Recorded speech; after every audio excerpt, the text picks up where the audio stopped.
There's nothing fun about loneliness, and most of us will fear it like the plague. So let's talk about it. My name is Crystal Turner. I'm a psychiatric nurse practitioner who's gone holistic because I know to be whole is to be healed. And I am talking today about 3 ways to understand how childhood loneliness could be impacting you as an adult. Childhood loneliness comes from a lot of experiences that we could have had. One of those experiences could be having had parents who weren't around or who didn't value you, who weren't there. Maybe you were abandoned. Maybe you were rejected in your social atmospheres or by your family. So there's a big theme of rejection that comes from childhood loneliness. The thing is, we can function in life, get into our adult life, and we assume that because we're adults and we're grown, that we've grown from these painful experiences that we've had. But it's not necessarily true, especially if we've never processed it, never had a chance to actually deal with the dynamic. So, 3 ways to know how childhood loneliness just might be impacting you as an adult. So, many people I see oftentimes are dealing with social anxiety. I've dealt with social anxiety. When you're coming from a place of having dealt with loneliness or rejection or whatever those things may have been in childhood, to now be an adult and be in situations where you have to be social or you have to be in front of people can bring up a lot of anxiety. And here's why. When we have been rejected in whatever form it was, for whatever reason it was as a child, there is a narrative that we create based off of that. And that narrative may be that you're not likable. That narrative may be that, you're not special. And to now be still carrying that narrative somewhere subconsciously in your mind, and now be in situations where you're with other people who you may have never met, and to be social brings up a level of feeling awkward, a level of wondering if you'll be accepted, a level of wondering, are these people going to see what it is that I'm really feeling about myself at the deepest level of my core? This is what I'm truly believing about myself.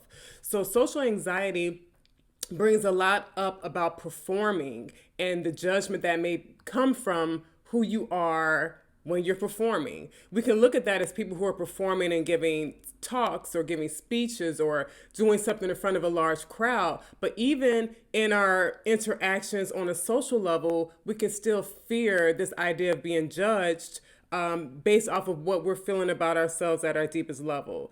And think about it. If we really at our deepest level saw ourselves to be valuable, to be worthy, to be beautiful, to be whatever the things are that are positive in your mind, to be in front of people and to have to communicate with them, there would be nothing scary about that. But the fear comes from this fear of someone finding out this aspect of you that you see yourself as, because it's really what you see yourself as, even though it's based off of maybe what someone made you feel at a younger age, it still comes from our personal narrative. So our narrative is important, and it's something that we can always change. We can always change the narrative that we're playing by. The second way that this may show up for you is through being overly independent in your functioning.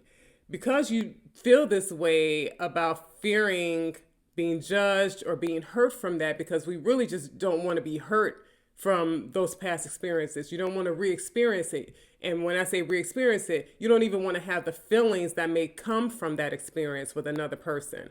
So being overly independent means socially, you're even independent. You don't really need anyone. You do your things on your own. You don't need a group. I don't need to be around women or whatever. I'm speaking as a woman. I don't need to have these women because women are funny acting. You know what I mean? Some of these things are really coming from something that's a little bit deeper, because everyone can't be funny acting now. If everyone's funny acting, we need to really start looking at ourselves and really thinking about the internal story and the what we're holding emotionally within ourselves, because it can never just be everybody else, right?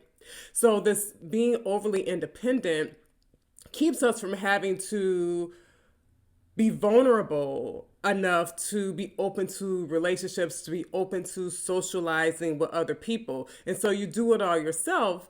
But ironically, but not so ironically, at the end of that, there's still this level of loneliness and feeling even more alone because you are doing everything on your own. And now, on top of that, the pressures that that may bring, you don't have anyone that you can really even lean on, that you trust to talk to you trust to be some level of support to you. And one important thing to know about our mental health is support systems are very important. Show me someone who has no support systems, and I'll show you someone who has a lower ability to bounce back from stressful experiences. And it's not to give all of our power to people outside of us, but there is still this part of us in this dynamic universe that is the fact that we are interconnected. We're interconnected with nature, we're interconnected with the universe, we're interconnected with other people. You know, and everyone is not our cup of tea, but everyone who comes into our experience has something that they can offer to us for our elevation. So even the people who may not be the best in our experience have some level of elevation that they can provide to us when we realize our power. But also there are people who will be and can be in your experience who can just be great support systems that support you in times where you do want someone to lean on. It always is going to come back to you. But when we say come back to you and deal with yourself internally, also dealing with yourself internally to know that I can have healthy relationships. I can have relationships that I trust. I can have loving relationships. And to really embody that, you see those types of relationships actually come into your experience. And so those are relationships that you can lean on. You can trust those, not more than you trust yourself, not more than you trust the divine, but it has its place in our life. But when we're so hurt from our loneliness in a childhood and the narrative that we tell ourselves, we end up trying to do everything on our own to avoid that pain, to avoid whatever the narrative is that we're telling ourselves about who we are and our social experiences. To avoid all of that, many can just say, I'll just do it on my own. But it's not a healthy paradigm to move from. And third, though there are so many more that we could talk about, third, this is really what comes up for me, because this was me, is really pushing away social connections. And it's interesting because there's so much to say about this, but let's just first stick to the point. So to push away social experiences, it's a way to keep yourself from being vulnerable. It's also another way to have this level of independence. It's this active thing that you're doing to not have social relationships or to push relationships away, even though they may have nothing about them that shows anything unhealthy, except the narrative that we may be putting in our mind that we can't trust someone, or that someone may be, really have an ulterior motive to hurt you, or that no, this person couldn't possibly see your value because you're coming from this narrative of not having value. You see how it just constantly plays in your joy, in your present life. You've had this experience that you've had as a young person, and a narrative is what you create from it. And as kids, this is what we do. We're trying to make sense of something. And so the narrative is that you can't trust people, or that you're not valuable, you're not worthy. And you don't deal with these experiences because we don't necessarily know how to deal with them, or that we need to deal with them.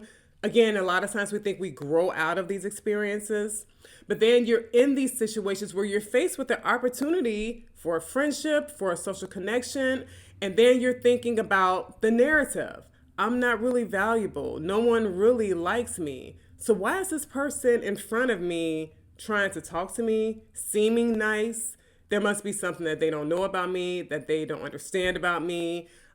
And a way to avoid what you feel is a potential hurt or harm that can come is to put up walls so that you can't have those connections.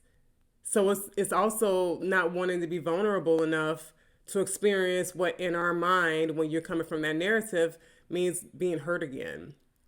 But the thing about that's so interesting is that when we are blocking these relationships, we're still at this place where we know we crave them. We know we would desire to have them because community is important, and community has to start with relationship.